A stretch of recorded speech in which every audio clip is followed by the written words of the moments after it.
सभी को एकादशी की ढेर सारी शुभकामनाएं। इस एकादशी को निर्जला एकादशी और भीमसेनी एकादशी क्यों कहते हैं, आइए वो जानते हैं। एक बार सारे पांडव धर्मराज युधिष्ठिर अर्जुन नकुल सहदेव श्री व्यास जी के पास गए और उन्होंने कहा, व्यास जी हम आपके पास एक शिकायत लेके आए हैं। व्यास जी ने कहा, कौन सी शिकायत? बोले, भीम की शिकायत लेकर आए हैं। क्या शिकायत है? बोले, ये भीम जो है ये एकादशी नहीं करता। तब व्यास जी ने भीम से कहा, भीम आप एकादशी क्यों नहीं करते? तब भीम ने कहा, क्या बताऊं भगवान, मुझे बहुत जोर की भूख लगती है और मैं बिना खाए रह नहीं सकता, सो मुझे एकादशी में कोई रुचि नहीं है। तब व्यास जी ने कहा कि यदि मानव का तन पाकर आपने एक भी एकादशी नहीं की तो ये समझिएगा कि आपके मानव तन यूं ही व्यर्थ चला गया। कम से कम एक एकादशी तो हमें करनी चाहिए। तो भीम जी ने कहा, फिर मैं कौन सी एकादशी करूं?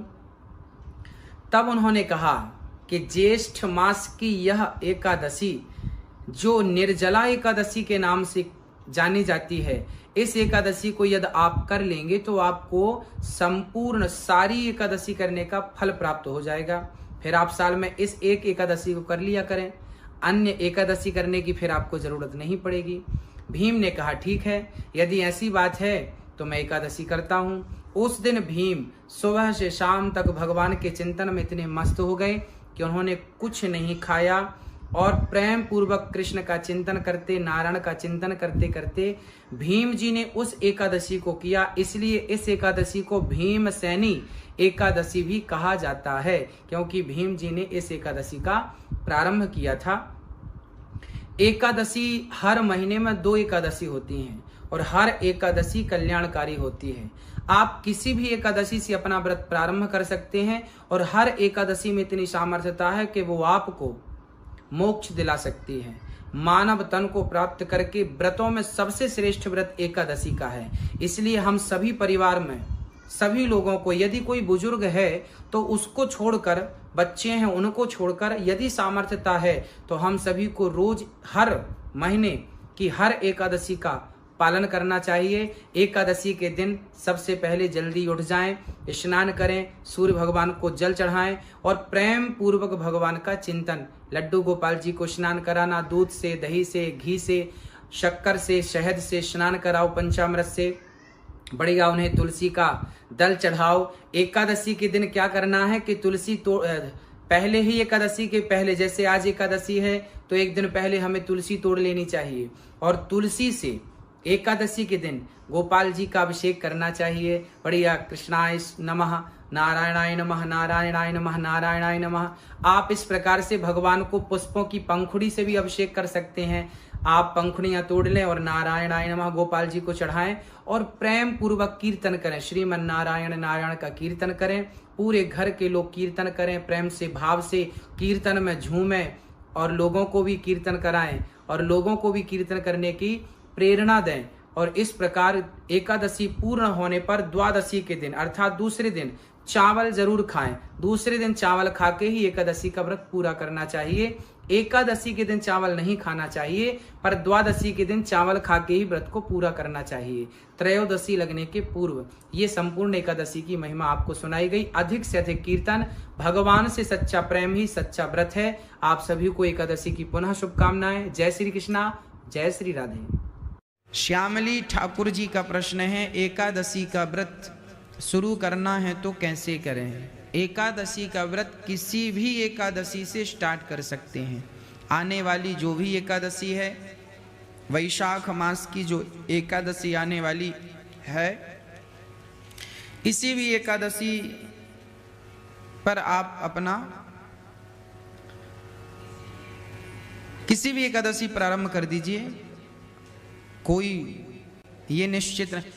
दीपावली के बाद जो बड़ी एकादशी आती है वो श्रेष्ठ एकादशी है, देव उठनी एकादशी बोलते हैं, परंतु किसी भी एकादशी से एकादशी का व्रत किया जा सकता है, कभी से भी। गुरु जी राधे राधे। राधे राधे। गुरु जी मैं टूंडला से आई हूँ। कहाँ से? टूंडला से, फिरोजाबाद जिला। ठीक है। गुरु जी मैं ये पूछना चाहती हूँ, मुझे 11-12 साल हो गई एकादशी का व्रत करते करते, तो मैं इसका उद्यापन कर सकती हूँ? अब नहीं सदता व्रत क्या? नहीं, व्रत तो मैं रह रही हूँ, वैसे बताते हैं ना कि करना चाहिए, तो मैं ये आपसे पूछना चाहती हूँ। उद्यापन का मतलब क्या होता है? बहुत लोग कहते हैं ना कि उद्यापन करना चाहिए, नहीं तो मृत्यु हो जाती है, तो फिर उद्यापन कैसे करोगे, क्या फिर तो वो लटकी रह जाती है एकादशी। तो इसके बारे में पूछना तो चाहती हूँ कहाँ लटकी रह जाती है फिर?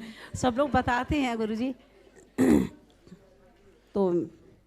तो सब लोगों की बातें क्यों तो सुनते हैं? इसीलिए मैं आपसे पूछना चाहती हूँ कि मैं गुरुजी से पूछूं। उद्यापन करना के उद्यापन का अर्थ होता है कि उस व्रत को पूर्ण कर देना, रोक देना, जी छोड़ देना। उद्यापन मीन्स स्टॉप। ठीक है, यदि उद्यापन करना ही है, छोड़ना ही है, जी तो एकादशी को क्यों?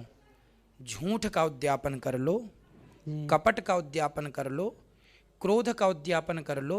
ना जाने कितनी बुराइयां हमारे अंदर हैं। पूछो दुनिया वालों से कि एकादशी का उद्यापन तो करने लग गए, बताओ कि अपनी बुराइयों का उद्यापन कब करोगे, कब छोड़ोगे अपनी बुराइयां?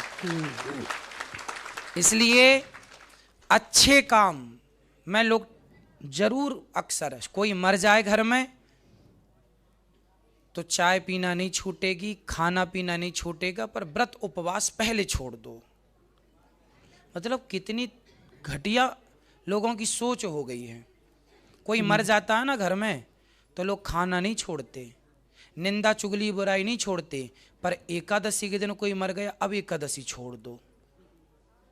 जन्माष्टमी को मर गया, अब जन्माष्टमी छोड़ दो। रामनवमी को मर गया, रामनवमी छोड़ दो। तो क्या रामनवमी को मरा था तो आप लोग रामनवमी को खाते नहीं है? नहीं गुरुजी, व्रत तो हम लोग रहते हैं पर पूजा नहीं करते। चाहे सारी पूजा करनी, पूजा क्यों छोड़ दी? सवाल हमारा आपसे। नहीं ये कहते हैं ना सूतक लग जाते तो पूजा नहीं करनी चाहिए। सूतक 13 दिन तेरही होने के बाद, अच्छा, तेरही होने के बाद कर सकते हैं सब चीजें। पर कुछ लोग ना 10 साल पहले एकादशी को कोई मर गया था तो अभी तक एकादशी नहीं कर रहे हैं, ऐसा भी लोग आप देखे होंगे। तो वो सब चीजें अंध चीजें, इसी को अंधश्रद्धा, अंधविश्वास, यही है सनातन संस्कृति का बिना लॉजिक का काम करते हैं आप लोग। जबकि हमारे सदग्रंथों में ये बातें कहीं नहीं लिखी। हमारे यहाँ तो श्रद्धा को महत्व दिया है, और भगवान की भक्ति तो कभी नहीं छोड़ना। कोई मरे कोई जिए, ये तो परमात्मा की खेती है। उद्यापन एकादशी का नहीं, झूठ कपट का। जिस दिन मरें उस दिन भी एकादशी करके ही मरें। और एकादशी कहीं लटकी नहीं रहती। ये लोगों की जो झूठी बातें हैं, ये निकाल दो अपना कचरा दिमाग से। इसीलिए तो मैंने आपसे पूछने के लिए खड़ी हुई। ठीक है, जो आपसे कहे उससे कहना कि करने दो हमें एकादशी, तुम्हारे घर आ रहे हैं फलाहार करने। गुरुजी एक सवाल और है। बोलो। गुरुजी, आप जैसे बच्चे सब हो जाए तो ये माता कैसे यहाँ पे आई थी? हाँ? जो जैसे आप जैसे बच्चे हो, तो जैसे ये सब बच्चे ऐसे हो जाए, माता क्यों भटकती फिरे?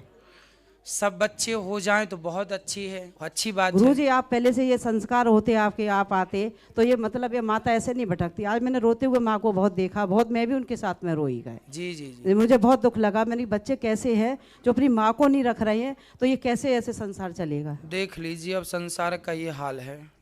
जो इस बात में मुझे बहुत दुख हो रहा है कि मैं माता को ऐसे निकाला जा रहा है, तो कैसे ऐसे संसार चलेगा? देख लीजिए, अब हम तो देखो जो हम बन पड़ता है, समझाते भी हैं आपको, संस्कार भी देते हैं आपके बच्चों को, और करते भी हैं। हम तो कह के भी बताते हैं और करके भी बताते हैं। गुरुजी, आप भी तो माँ के बच्चे हो ना? बिल्कुल। तो ऐसे बच्चों को सबको ऐसे सोचना चाहिए। देख रहे होंगे टीवी पे, चैनलों पे, सब पे। हाँ। तो ये क्या देख रहे हैं? तो ये बच्चे जो देख रहे हैं ना, वो लोग अच्छे हैं।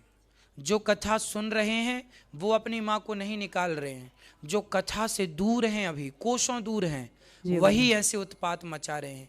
और मैं गारंटी लेता हूँ कि वो बच्चे जिन्होंने अपनी माँ को छोड़ दिया, यदि वो भी कथा सुनने लग जाएं तो आज के आज उनके अंदर भी श्रद्धा जाग जाएगी माँ के प्रति। गुरुजी, मैं तो देखती हूँ ना, मैं अपनी रिश्तेदारियों में सब पे डालती हूँ, अपने बच्चों पे। बिल्कुल, आप लोग सबको बताया करिए कथा के बारे में। और सबके मैं चैनल वो करवा दे रखी हैं। बिल्कुल बिल्कुल। ठीक गुरुजी, राधे राधे। खुश रहिए। बहन जी को देना माइक। अच्छा, खड़े हो जाइए। चैनल को सब्सक्राइब कर लीजिएगा आप लोग, शेयर कीजिएगा ताकि सब तक ये ज्ञान का प्रकाश पहुंचे। उमेश कुमार जी, एक प्रश्न है कि सत्य हमेशा अकेला क्यों होता है? उसका साथ देने वाला कोई क्यों नहीं होता? क्या सत्य हमेशा अकेला ही रहेगा? भीड़ में तो गीदड़ रहते हैं, भीड़ में कौन रहता है? शेर तो अकेला ही रहता है, तो सत्य शेर है इसलिए अकेला रहता है। झूठ गीदड़ है, इसलिए झूठे लोग ना 4-6 लोगों को इकट्ठा करते हैं, क्योंकि झुंड में रहते हैं गीदड़ लोग। सत्य शेर है, अकेला चलता है। सत्य को किसी की जरूरत नहीं है। मैंने सत्य कह दिया, बस डरने की जरूरत नहीं, कह दिया जो सिद्ध। मेरी बात आप भले ना मानो, पर सत्य यही है। 10 साल बाद पूछोगे तो यही रहेगा, 100 साल बाद पूछोगे तो यही सत्य है। सत्य सत्य है। झूठ बदलता है, झूठ देने वाले लोग ना बयान बदल देते हैं, कभी ऐसा कह दिया कभी ऐसा कह दिया, पर सत्य तो एक रहता है। 10 साल पहले जैसा था आज वैसा है, 10 साल बाद वैसा रहेगा। क्यों जी? सत्य कभी नहीं बदलता, सत्य तो सत्य है, इसलिए सत्य अकेला रहता है। लेकिन सत्य का साथ, अर्जुन का साथ भगवान ने दिया, तो अर्जुन का साथ नहीं, सत्य का। ठीक है, आप में से किसी का कोई सवाल है? चलो मैया जी पूछ लो।